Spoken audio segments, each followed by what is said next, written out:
incidents like the foul this weekend and the actual basketball part of it, I think most of us land somewhere where we're like, okay, she got hit by another player who has a track record of doing stuff like this. Okay. I also think she flopped a little bit after the play. Angel Reese clearly has a huge problem with Caitlin Clark.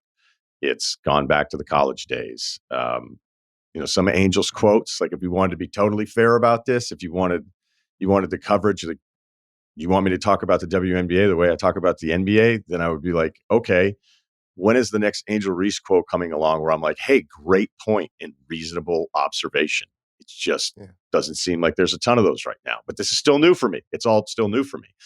And it becomes less about how Clark is being treated, and it becomes more about us all just reacting to each other's reactions. And when I watched the clip from First Take and Monica McNutt and Stephen A were going at it, and Stephen A addressed it afterwards, where he's probably more criticized for that than anything he even said on First Take.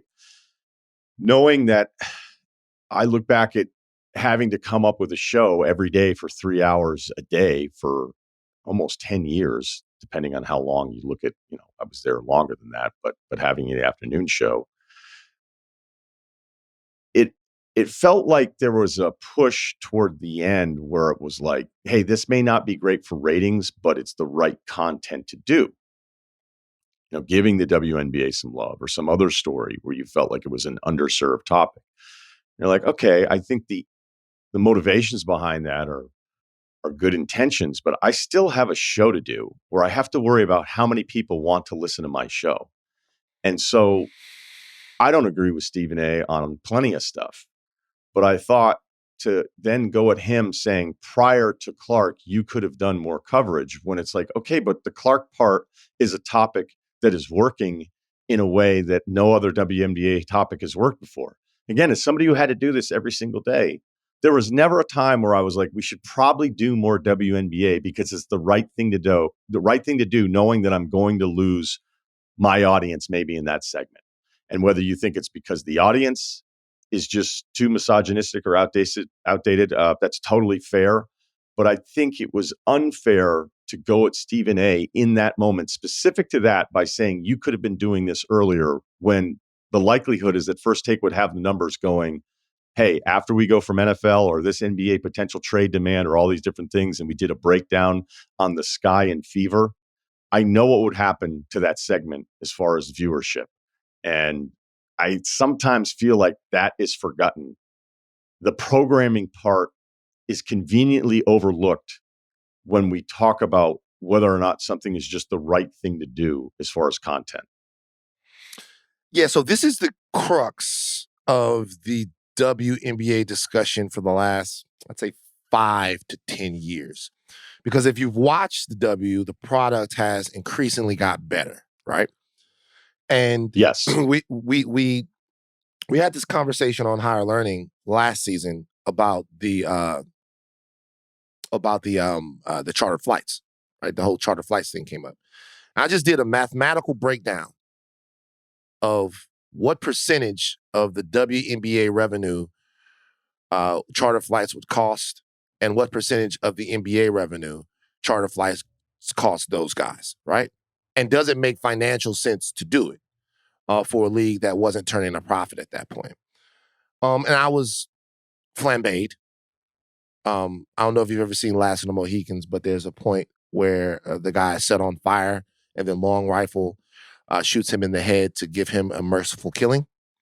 That's what happened to me. And I was wishing that someone could come along and kill me so that I could get out of what was happening to me. But my point was that if you're arguing that we should do something because it's good for the ladies of the WNBA, then yeah, cool. I have no problem with that. But if you're arguing that they should have it because the NBA has it, then you then have to compare the WNBA to the NBA, which isn't fair to the WNBA. The league is much younger. The product is different. Okay. So to your point, if the basis of the argument is really that the WNBA wasn't moving the needle for some people. The league was continuously growing. The product was getting better, but it wasn't moving the needle for some people because they weren't exposed to it as much. Like, it's not being marketed properly, is what you would hear. We're not getting the stories of the WNBA told. We're not getting all of this.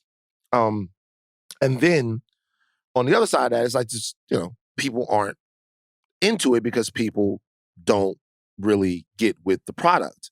So Monica McNutt is coming from it from a narrative about the league that says, hey, if we would have been featured on First Take, people would have seen how physical the league was and the storylines and all of that stuff. And then maybe they would have gravitated towards the league. And Stephen A. and First Take are probably coming to it from the fact that it's on ESPN. If people want to watch it, they'll watch it. And if people are interested, we'll put it on. I think that the realism of the argument, to me, is always like, people watch what they want to watch. And you can give people the option to watch something. Then the marketing of the league is not going to make 10 million people watch a game that 2 million people would have watched, to make 2 million people watch a game that 500,000 people would have watched. When certain guys come on in boxing, I'm like, oh my God, I can't wait to watch them fight. And not all of these guys are the best boxers, but there's something that's compelling about them that makes me go, hey, I'm going to watch this. I'm going to check this out. Either you're like Ryen Garcia. Ryen Garcia is a very good boxer, but I'm not watching him because he's a very good boxer. I'm watching him because of the shit around Ryen Garcia. I want to see what happens in the ring. That's another reason why Caitlin Clark is good for the WNBA, because there's shit around her. And I can't think of that many players before that had anything around them that extended off the court. There was a reason to we think that the game is enough.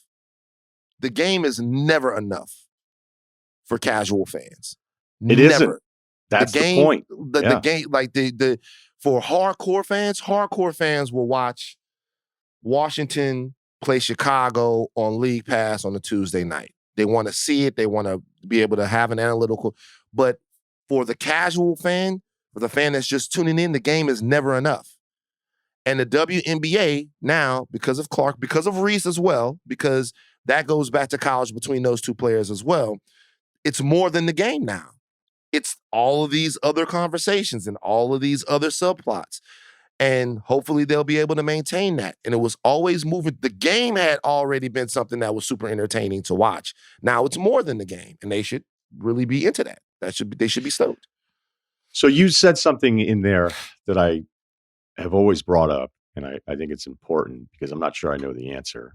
But it was like, well, if it had been marketed better, or if it was on First Take prior to this, then that would have raised the consciousness, and then it would have been more stable, and these things would have grown. And there's just, I think, a lot of resentment because it's like, oh, so now you want to pay attention to it. And I'd say, well, at least there is a moment that's called now where more people are paying attention to it. But that doesn't seem to be enough, or nobody seems to want to hear it. And then I'll hear like, oh, well, there's so many people and so many players for the 2+ decades that have laid the foundation. It's like, okay, but when's the last George Mikan segment that you've seen done for the NBA Finals? Like, people turn the page on the past with sports and want to know what's going on right now.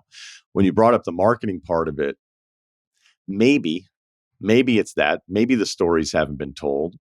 But then I remember every single person I know that's had a failed TV show or radio show, and they never say it's them. They'll always say, well, wrong time slot, or we were going up against this, or it wasn't marketed properly, or we weren't promoted the right way. It wasn't a priority. We didn't get the right producers. We didn't have the best guest booker. Our business, people like us, have I wouldn't say difficult, it's nearly impossible for anybody to ever go, you know what, maybe I just wasn't good enough. Maybe my show wasn't good enough. So when I hear that mentioned, the same way I hear it mentioned with baseball, right? They don't promote their stars enough and they've lost. It could just be as simple as, I don't know, maybe people just weren't that into it. Maybe people just weren't that into it. And it feels like no one ever wants to admit that. It's hard to admit because the most frustrating thing about doing anything is that, like, you never know why people like something. Like, you know what I'm saying? Like, you never know what's going to grab people. Some things just connect. There's some people who you give them a $50 million budget for a show on a network and it fails. And then there's some kid sitting behind his computer somewhere uploading to YouTube. And then one moment after that, he's on the cover of Time magazine because 300,000 people tap in every time he goes live. And you look at it and you go, well, God damn it, what the hell? Sometimes things just work, right? Sometimes people are just magnetic. For whatever reason, that's the whole thing with Caitlin Clark. Then there are situations like the baseball argument is actually interesting because baseball has worked forever. Then it stopped. So it's the inverse of that. Baseball worked forever. They were the biggest heroes, the biggest mythical figures. They were fucking Marilyn Monroe. They were like all of that stuff, right? Baseball worked forever and then it stopped. So there is a question to be asked with baseball, not what's not connecting, but what stopped connecting. So there is something there. Either we changed or they changed, or maybe we changed a little bit and they changed a little bit too. So when I think about baseball, I do think about, okay, well, how is the sport being marketed differently? How has there been, just to be honest with you, a demographic shift in the sport that people can no longer connect with? It has baseball, like all of these other sports, just something like if you watch the NBA All-Star game from 1995, it's hilarious. Go watch the dunk contest from 1995 and go look in the audience. All right? I mean, those are that's America right there. Okay? like go look in the audience and look at the audience now. You know what I mean? like change. Basketball saw that there was something to be invested into with the basketball fans, right? And they changed. They adjusted. They marketed their players differently. They went with the edge, be it hip hop, be it youth culture, be it whatever. They changed. Football, to a degree, changed while maintaining the essence of the game. Baseball has resisted this sort of change. They've resisted this evolution, and I think it's cost them with a younger audience. When I was coming up, even there was still a casual sports knowledge of baseball, still a casual sports knowledge. You still have players that were subversive, that were, like I said, villainous. You had Bobby Bonilla, you had Barry Bonds, you had Jose Canseco, you had people who people liked and people who people didn't like but had to root for begrudgingly anyway. The sport just doesn't have those stories anymore. Like it's not the same. And it's possible that we grew away from it, but it's also possible that they didn't keep up with the storytelling that resonates with the rest of America. When was the last time a star baseball player dated the hottest pop star in the world? Like, when was the last time a Jose Canseco Madonna situation happened? When was the last time a baseball player was a rock star? Like, there might be people out there that are thinking about instances that I'm looking over, but I can't think of any. Verlander, right? Yeah, I mean, Like Verlander. Yeah. Oh, that's a good one. Verlander and the Teach Me How to Dougie piece of Kate sensational Upton. white milk. Yeah. But yeah, that's kind of the one that one's out there. That one matters, and she matters. She matters a lot. So let me, because when I thought about the programming debate that happened with Monica and Stephen A in that moment, and just to be totally fair too, any of us that have worked with women that are in sports, oh, here we go. The shit they deal with, like it would be hard to not have a day where you're like, what, are you kidding me? Like the stuff, because especially men that, I guess I should put it this way. Men that wish they could do what I do are not impressed with me. They're like, the fucking guy, right? The guy sits around and watches games. He's got some legal pads, fucking telling us about his notes. Like, how hard is that? I could do that. I do that, and I don't get paid. Like, I get that. Right. I get people not being impressed with me. I don't really expect it. But if I were a woman and I had their dream job, Like, it's one thing when a man has their dream job, but when a woman has their dream job, the amount of shit that Nina Kimes deals with, like that's real hard. That's real hard for a lot of dudes, and the kind of dudes that you just go, hey, you're ruining it for the rest of the reasonable people because you're an unhinged person. Okay. So I sympathize with any woman that's working in sports. It's like, I can't even fathom what your day to day is like, but not so much that I then have it change my idea of like what good programming is. I mean, is anybody going on First Take saying you guys should do more hockey? Well, no, they're not. Yeah. And I would say hockey fans don't want First Take to talk about hockey because those guys aren't watching hockey. And then when you're like, okay, yeah, but this is different. So you're saying, okay, prior to this, I was supposed to do more segments on something that just wasn't as popular because of feelings. Like, that's not how business works. It's not how programming works. And I don't understand why there's that disconnect. You're absolutely right. But my thing is, why didn't Stephen A just say that? So I fuck with Stephen A, right? So I can't. You got me on that, right? No, so my thing is that his follow up was tough, man. That follow up was yeah. It's like my thing is, I fuck with Stephen A, but like, why not just say that? Why not just say, okay, well, we're covering the league right now because we've had historic interest, in women's basketball, coming from college to where they were setting viewership records. Okay, historic interest. And so now there is something to be covered. But to say that we've always been doing it is not true. And to say that we've always been doing it that's not true. And so Monica, he actually, to me, I love Stephen A, but he got pieced up by Monica because he said something that we all know to not be true. Okay, but in the daily run of programming, the way I would look at it if I were Stephen A, I'd be like, the fact that I've done any of these segments on a show that's this important is I'm looking at it as like, look what I've done. Because I'll tell you right now, when I'm doing radio there, and it would be different now because I would be talking about it, Clark, the same way I am on the podcast now. If somebody was like, hey, the guys from upstairs, we've got kind of this bigger WNBA game. Is there any way you got an open on this? And I'd be like, I don't have one. I don't have an open on it. The same way I don't have an open on. There were plenty of times where Scott and I never even did Stanley Cup final stuff. So I know that Stephen A thinks that he's like, I've served this topic prior to this, but the overall number would still be so low that it hurts his overall argument, even if I completely understand his point. It's like, me doing any of this on this platform should have been seen as a win. But of course, it was never deemed enough. Right.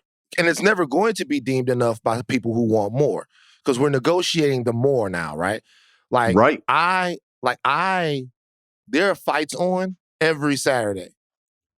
Like, in case people don't know, there are fights on everywhere every Saturday. I mean, DAZN's got fights, ESPN's got fights. There's boxing on. There's so much boxing happening every Saturday. I search for the boxing. I go to different boxing YouTubes. I go to TJ Loves Fights. I go to Modern Martial Artists. I go to Rummy's Corner. I watch Sean Porter's podcast. Like, I do all of this, Teddy Atlas. I'm watching boxing podcasts all week. I'm searching for the boxing. There's no more HBO boxing. It's gone, right? So, like, I'm searching for the boxing because I love boxing like that, right? I'm going to go and get it.